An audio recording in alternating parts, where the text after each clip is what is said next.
Hello, everybody, and welcome to this week's episode on Fit as a Fiddle. Our guest today is Jeremy Quinby. Jeremy and I met virtually months and months and months ago, probably more than a year ago at this point, at least. Close, yeah. And we connected through a mutual friend who was also on this podcast the previous season. And we realized that we have a lot of intersection in the work that we do. So I'll just give you guys a quick intro on Jeremy. He is an integrative health pioneer. He's the host of his own podcast. It's called Highway to Health. So I hope everybody can check that out at some point. And he's been doing his work for like 25 years. He's been helping families and communities. He does things like manual therapy, mental health support. He works with orthopedics, functional movement, pain management, newborn pediatric care. And he really bridges all of these fields and comes together in his own practice to help families and kids thrive in their environments and their everyday lives. So obviously all of that resonates with a physical therapist because that's what we strive to do in our work as well. So I just wanted to let our audience know a little bit more about you, Jeremy, and I want to dive into the work that you do, how you got into this field in the first place, and how you support families in New York City and beyond. So welcome to the show. Thank you.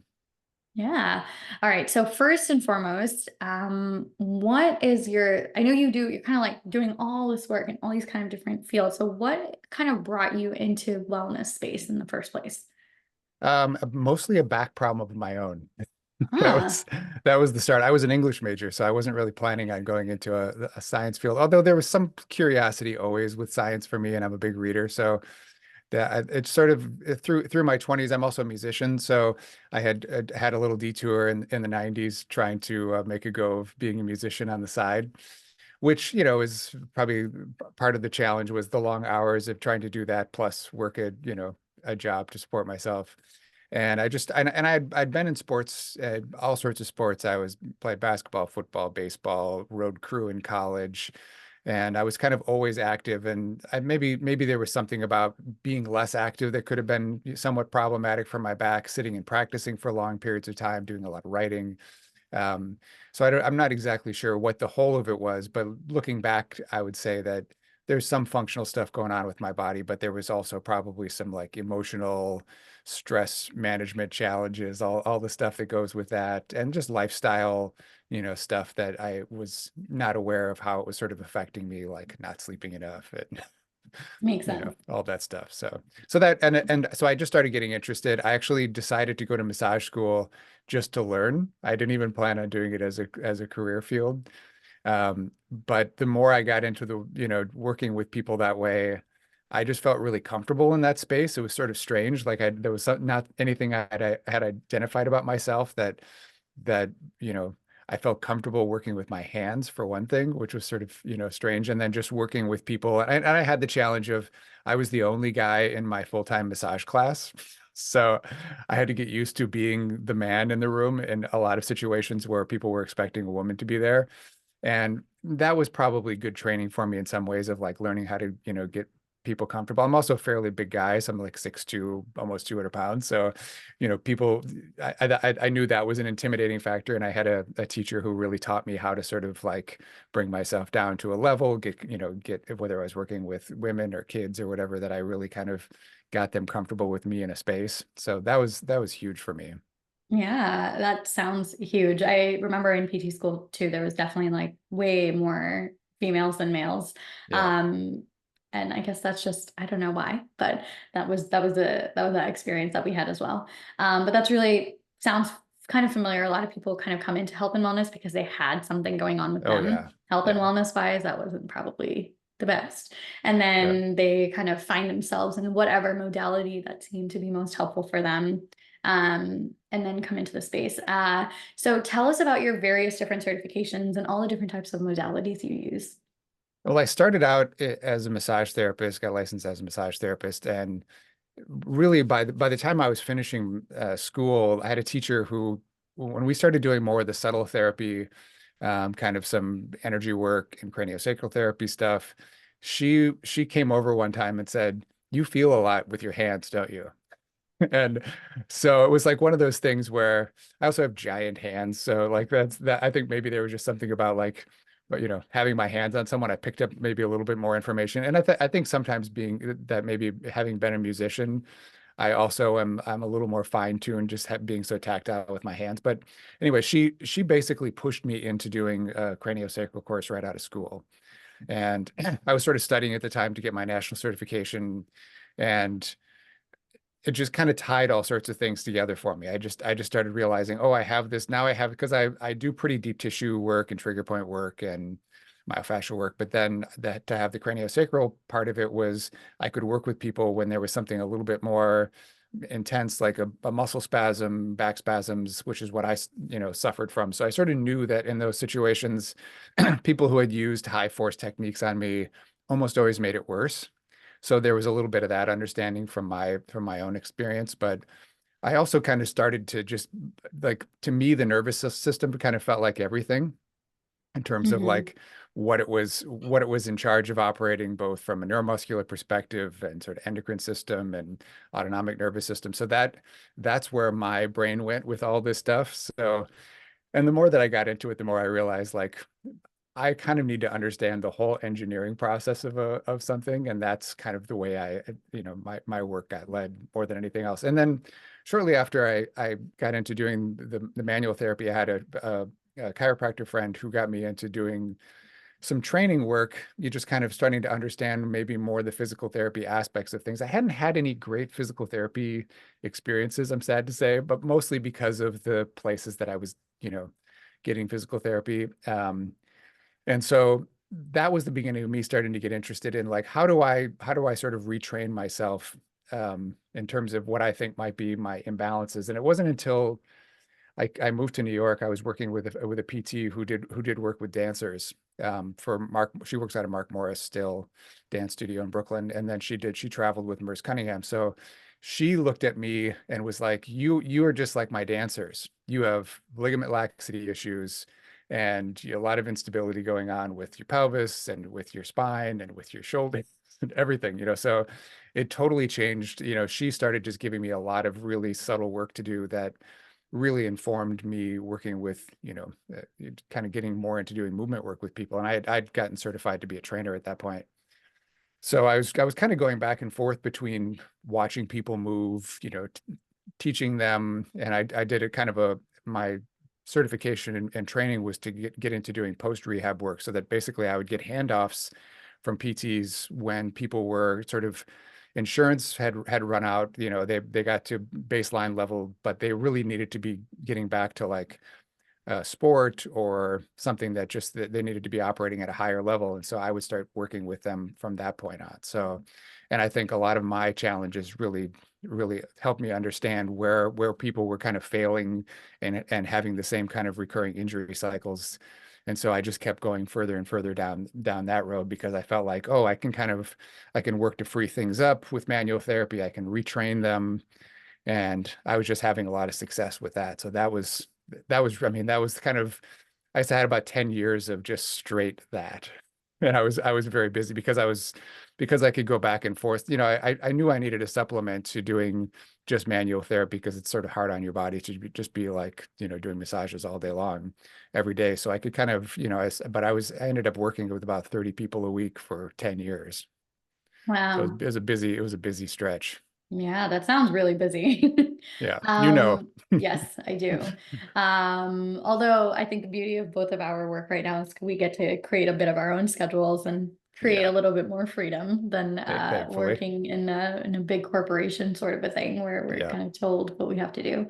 That's amazing, Jeremy. I think that the part that resonated with me a lot was how the movement and the manual therapy intersect because of Hmm. course you need both for healing, right? Like manual therapy gets you so far, movement gets you so far, and then when you put them together you get further. And that's what I always talk to my patients about. I'm like, anything that's done to you is going to be a bit of a shorter fix. Anything that you do is going to be a bit of a longer fix, Totally. and you Yeah. want to put those two things together in order to create long lasting health. And so, um, you know, especially with your background being a trainer, I think you obviously have experienced when people really get confident in the way that they move, a lot of things sometimes just like disappear. They like Yeah. realize how to move in their own space.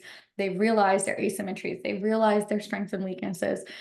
They realize where they're more mobile, more stable, and then they put these things together, which I'm sure the therapist that you worked, the PT that you worked with, the dance PT that you worked with kind of brought your attention to those things, is that, you know, when you kind of gain control over your own movement and understand the proprioception of it all, and Yeah. how do you hold yourself in space and bring more awareness to it, you actually realize that so much of this is in your control, and how you can really play an active role in your rehab and your recovery, and, you know, even optimizing beyond recovery, but actually into better health than you ended out before your Right. injury, or before Right. you ended up in a therapy in the first place.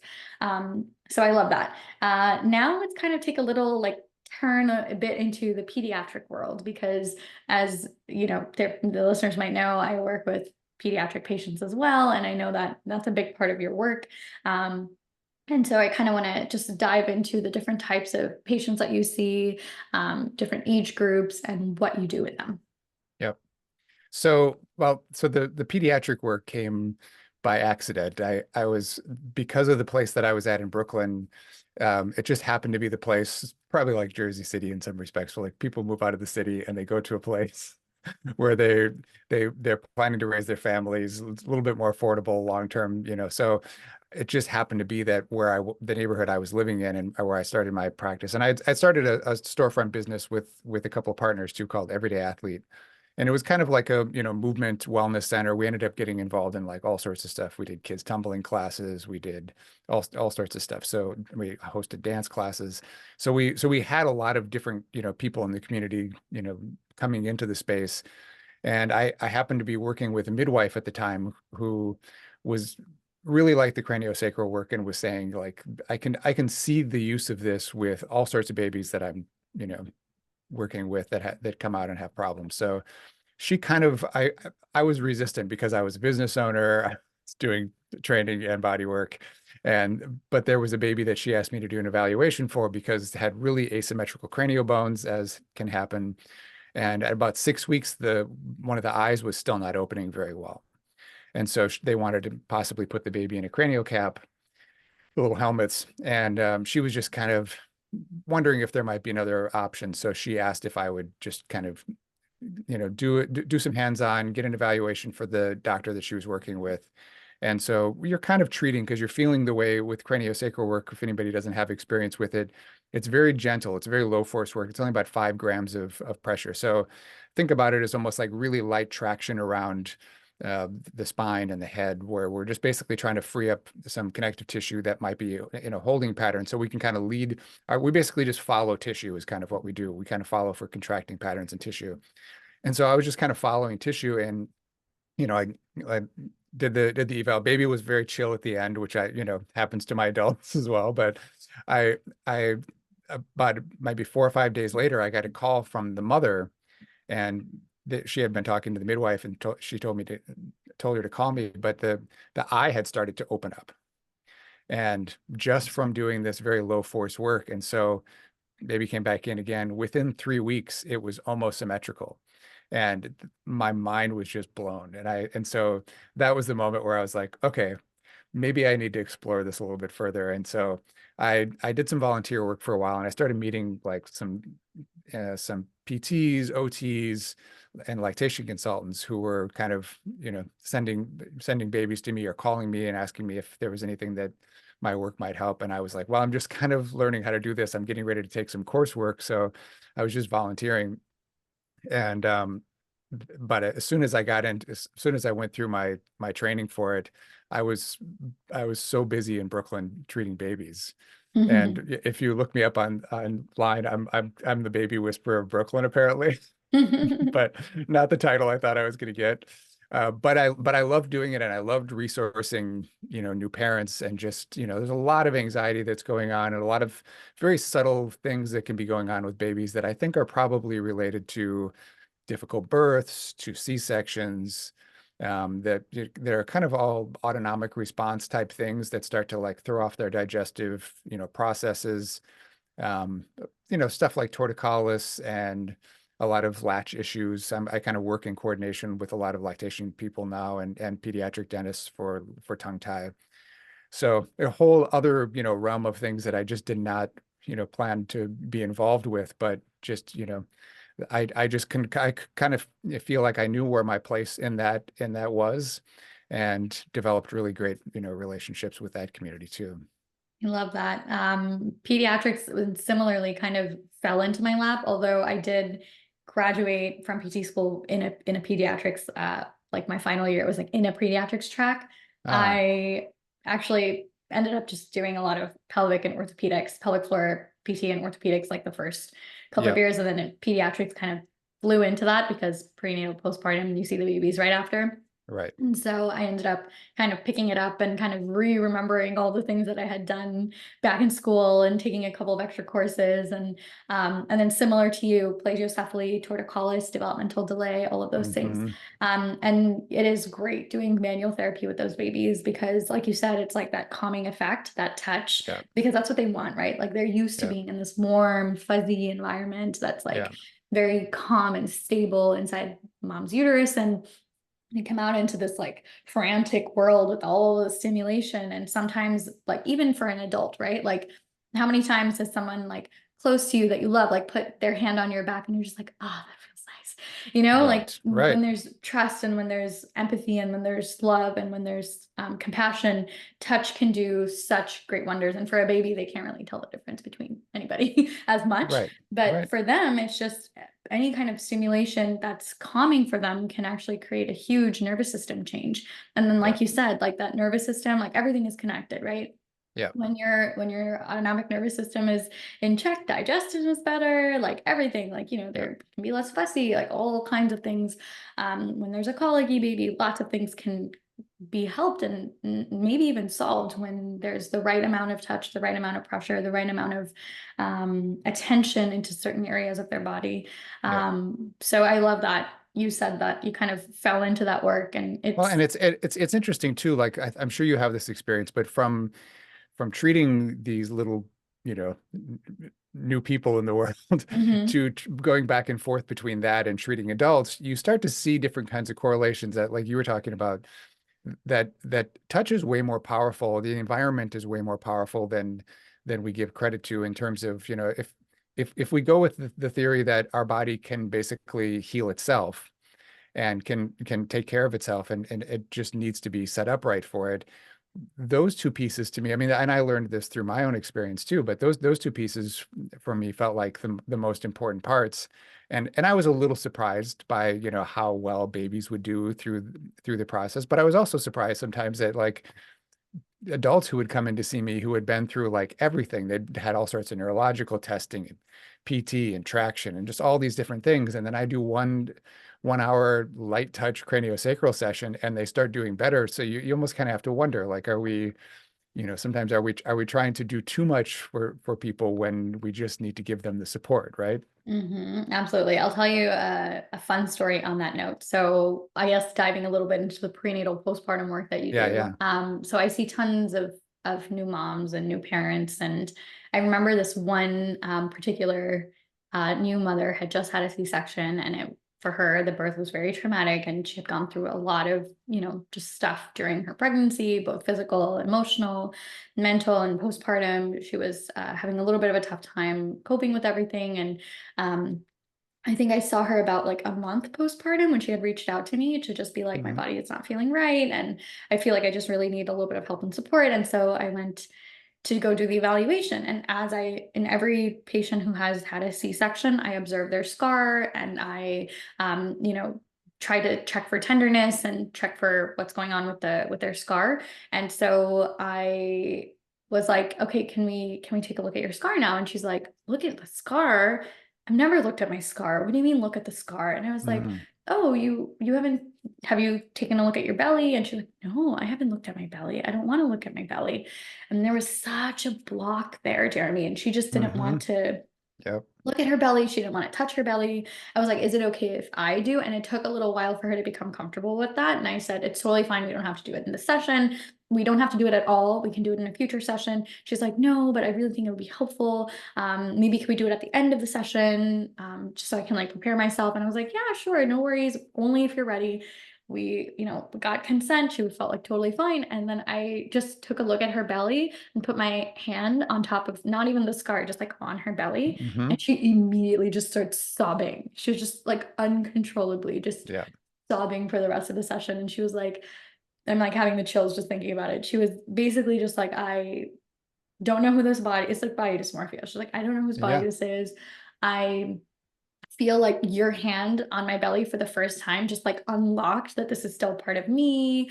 I never felt like I never thought I would feel this way. I felt like I Yeah. was just always going to be disconnected. Like down there was just going to be like gone, and I was never going to look at it again. And I was just going to be Hmm. like totally separated from that space. But I feel like I finally, like, your hand felt like it finally felt like everything's pulling together and it's me and it's okay. And I feel safe and it's going to be okay. Yeah. And I'm like, Yeah. whoa, Yeah. so much, And so what many emotions. hands-on can do. I mean, that's the power Mhm. of just like that. There's some kind of like you putting your hand there and you being accepting of, you know, I mean, we're used to touching everyone's body, but I mean, just like that feeling of comfort that it's missing, and I think especially in a world for women, I feel like I have to be very careful. But I've also kind of come to identify that as a man who is doing, touch on a daily basis. I work with a lot of women who have had some sort of, trauma or sexual trauma, and for them to have a safe experience with a man has been a huge thing for a lot of women. So I've had the same experience on the table with people who have just been like, "Thank you for being who you are and making me feel, like it's huge. It's so Mhm. powerful." Yeah, and that also speaks to like you being a great practitioner, right? Like because a lot of it is not even putting our hands on them. It's also like what was our first conversation with them Right. like? What was their experience like meeting Yeah. us for the first time, even if it was on the phone or if it was virtually or if it was in person? And how are we educating them? I feel like Yeah. that's actually like the biggest piece because most of my session with patients is unbillable educational time. I um, know. I know. because that's the most important thing. Because if I, like, for example, in the PT world, if I tell them to do a certain stretch or a certain exercise, but I'm not explaining to them exactly why we're doing that, what's the outcome of that, and how many times that they should be doing it, and what they should be feeling, and if then, but this, Yeah. they're probably not going to do it. But you create all of this importance around why we're doing this particular movement, and then suddenly they're like, "Oh yeah, I'm totally doing that. I can understand." Like it could be as simple as like, "We need to start doing chin tucks Yeah. because," and then you give them the whole reason why correcting posture and creating alignment is Yeah. helpful for every single thing in their body Yeah. and for their future when they're one day 80 years old. Yeah. And it brings all this perspective and they're going to do the thing. And so I think that the education, the trust, the body language, the Yeah. presence, I think is The like presence, I really think important. that's a huge one that doesn't get talked about enough in healthcare. But it was taught to me as, think about the space that you create for this person's process, right? It's not necessarily always about, I feel like as I'm getting better as a therapist, I talk less and less, even though my tendency is to like talk and educate and try to give people all sorts of stuff.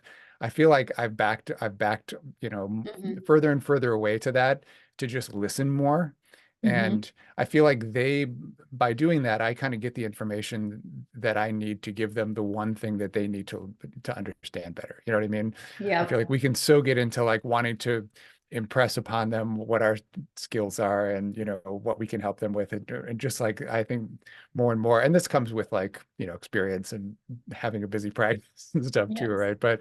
But that's one thing I kind of love now about my work, is that I do get to kind of get the whole story of somebody. And I think the more present, as you're saying, that you are to that, the more people give you too. And it can happen in a very short time. I have a very short intake form because I feel like I never get everything I want out of that intake form anyways. People forget all sorts of things that happen to them, and especially if it was, something major. I mean, people will so often, I have on my form, like, have you ever been in a car accident or had heart fall or had injury to your head or tailbone?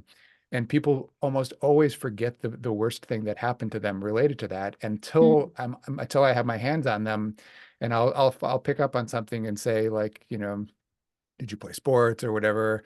And then all of a sudden, oh yeah, I had a number of concussions playing soccer. It's like, so, that happens all the time. And I think just being more available to just, having this nice conversation in the same way that you and I would just talk, I try to get that to happen with them as much as possible too. And there's also like so much evidence on the number of times a healthcare practitioner interrupts a patient when they first start explaining their story, and how Oh, that just totally. decreases outcomes like crazy. Yeah. But yeah, just listening, just hearing what they have to say, because they know their body the most, right? And you can get so much Yeah, out of that's it. like that, even just the affective part of what we need to find out, and just be told Yeah. through, what is your story? Let me learn more about you. What brings you here today? Yeah. And just that open-ended question can help. And then of course there are definitely patients who will just go on, and that's the whole session. But sometimes that's like Yeah. our objective intake when we're writing our notes. It's like a lot of it is TBD, TBD, TBD, Yeah. TBD. Yeah. But that's the beauty of. But there are people who I also think process more verbally. Mhm, And there are some people who process very internally. And so mhm. I got a pretty good gauge now on which kind of person I'm working with sometimes. But I have some people that I've worked with for a long time who do this as sort of regular care maintenance. And I know that they're going to have like 15 minutes or so where they're just going to be chatty. Yeah. And, there's this idea of transference that goes on, in a session that I think is really helpful to think about, where they share, you share, they share, you share, and then suddenly the more you just kind of start shifting that more and more to like getting more out of them. What's going on with you right now? And then all of a sudden Exactly. it becomes, you're in it with them. Absolutely. I know. And those are, yeah, the long-term patients you end up doing that with more, because you've known each other Yeah, for so long. They actually want yeah, to hear about when you had a baby, or you actually want to find out what they did on their trip like 3 months ago or totally. something. And, Yeah, you just kind of, that's part of building that patient trust though. And that's why yeah, they keep coming, is because they know that you care about them, and you truly do care about right, what's right. going on with them. And that's how you build that relationship. Um, okay. So I have a question for you. Okay. What do you feel like are the most challenging cases, diagnoses, or things for you over the course, like you're experienced with all of the work that you've done? What do you feel like is still can be the most challenging? Now, this could be like a particular diagnosis, or could be a particular type of patient that you're working with, type of person you're working with. But what are the Yeah. things that are the most challenging still? Headaches are always hard on some level because they can be hormonal in nature. They can be, there can be really old patterns that go back to childhood. There can be a dietary factor. There can be, you know, toxicity issues going on with the person. It seems like manual therapy should be able to solve that, right? That seems like sort of, oh, I'm going to go get a massage. My neck hurts. I've been having headaches. My shoulders are achy. And I think there is some benefit to that, but that doesn't always solve the problem. Usually Mhm. I'm always trying to figure out what's the trend. And I also try to build, in a network around myself where people, so I have like functional medicine people that they can go see. I have some people who, deal more specifically with headaches or neurological stuff. So that if, and sometimes, if it's somebody who has like a tendency towards hypochondria, like maybe that needs to be checked out. But I think it's nice to have a good person that you can send them to, or a good clinic that you can send them to, that is sort of like good with people if they are that way, if they're starting to worry like maybe I have a tumor, or the way that can go. Because I've also seen on the other side of that, I've seen people be referred to like eye doctors, where the eye doctor's like, well, I've seen stuff like this before and it could be a tumor. You Mm. just don't suggest, then they come back to me and they're completely traumatized. And so I'm pretty careful about who my referrals are. But that's headaches, I feel like are a pretty challenging one. And partly because I think there tends to be a pretty long history with it when they by the time they've gotten to me, they've been through so many things. It's also harder to have hope. And then it's so bad when they have it that they tend to lean on medications for it, and they'll use them even when they're just like worried that they might be starting to get a headache. So sort of backtracking, getting them, back off of reliance on that is always a little challenge too. Do you Hmm. deal with that stuff at all? Yeah, I deal with a lot of stuff with headaches and TMJ pain, neck, just Yeah. cervical pain, whiplash, car accidents, things like that. Yeah. And yeah, there's definitely like categorizations, at least in the PT world, of like how do we diagnose? Is this a a whiplash injury? Then we look at all these Hmm. particular things and try to see what's going on.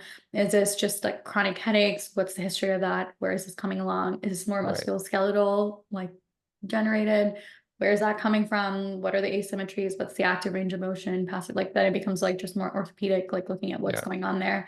Um, like the patient that I just saw, it's like a little kid who had a history of torticollis, didn't do too much PT. He's now like, a child and still has some asymmetries, and his main complaint is Hmm. headaches. Yeah. That's literally what he's coming to me for, is headache Yeah. issues. And so there's a history of torticollis. And for listeners, torticollis is basically when it's true muscular torticollis, it's basically when one of the muscles in the front of your neck gets contracted. Typically, there's some level of rotation, like your head is rotated and flexed over to one side. Um, Depending on the side of the muscle that you're working on. And that can create a lot of gross motor changes too, right? Because Hmm. where the head goes, the spine follows, where the spine follows, the pelvis follows, then the hips follow, the knees and the feet follow. So I just did Yeah. an evaluation. I looked at him and I had him do basically just active range of motion of head to toe and a lot of different things and manual muscle testing. And it was just clear, like everything on one side was just different Hmm. than the other side. And so when he's like, I have headaches, then we have to take a look at now, like, how is he sitting in school? Like, what is he leaning over to one side? Is he like resting his hand on his head? There's so many things with posture and movement that can relate if your Yeah. muscles on one side of your body are just chronically tight and pulling you over, and one side is chronically weak and kind of not working as much, not firing as much, not coordinating as much. So even things like throwing a ball or batting, or when he's swimming and doing tennis, it's continuously repeating this asymmetry over and over again with these repetitive Right. sports. So yeah, I think it's definitely challenging because headaches are driven from multiple factors. But I think like you said, it's like important to figure out where it's coming from, what it is, make sure you have the right referrals. I don't Yeah. always treat headaches. I've definitely had like vertebral artery occlusion sort of situations where I'm like immediately Hmm. refer out. You need to go see Oh yeah. an MD like right now, because this is not in my scope of practice and you need to go. So, it can be very scary, but it can also just be very straightforward and everything in between. Yeah.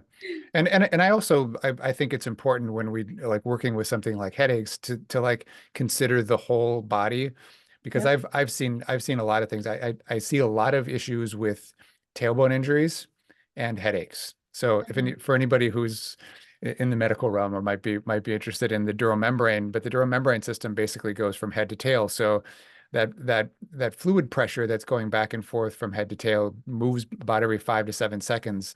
And so if you have an asymmetry at the opposite end, especially, it can be problematic if you have it somewhere in the along the spine somewhere too. But I just find when it's happening at the far end of the system, that creates all sorts of like imbalanced fluid pressure going through the system. And I think over time that also it's hugely fatiguing for a system to kind of have to operate that way. So to sort of understand how I use craniosacral therapy, I'm really thinking about that sort of, central nervous system, but also the housing and the fluid movement that goes through that.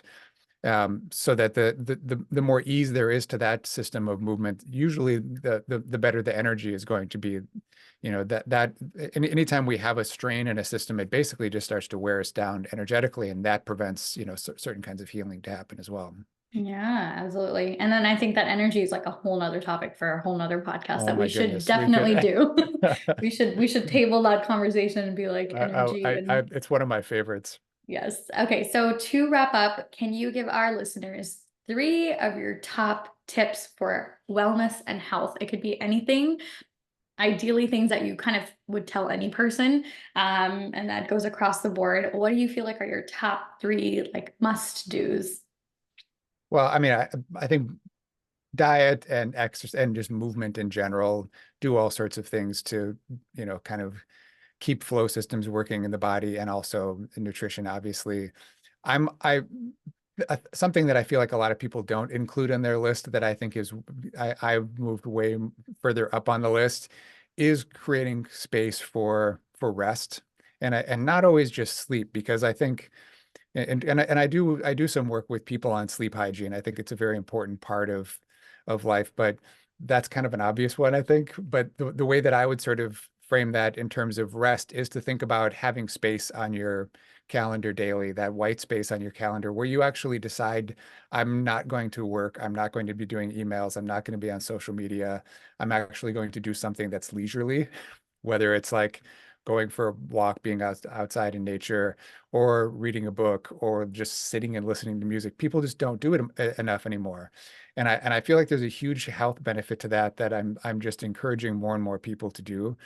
And I feel like it keeps coming back to me as like people's new favorite thing that seems to be acting there more than they would have expected it to, and their relationships and their feeling about life and all that stuff. So that's my big one right now.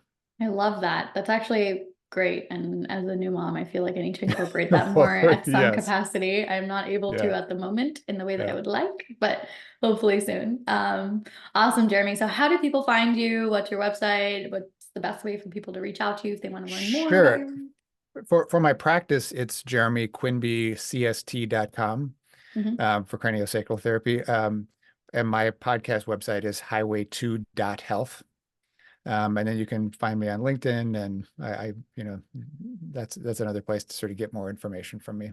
Amazing. And I'll put some of that on the show notes for listeners as well. Jeremy, thank you so much Awesome. Thank you so for... much for having me. It's fun to talk to you. I know, it's great. I remember the first conversation we had. I was like, yo, this guy, we gotta chat it up on the show at some point. So I'm really happy months, maybe a year and change later, we finally have the opportunity to do this. And hey, guess what? We're gonna do another show on energy at some point. That So sounds great. let's look And I'll forward have to you on that. my show soon. Yes. Thank you, Jeremy. All right. Thank you so much.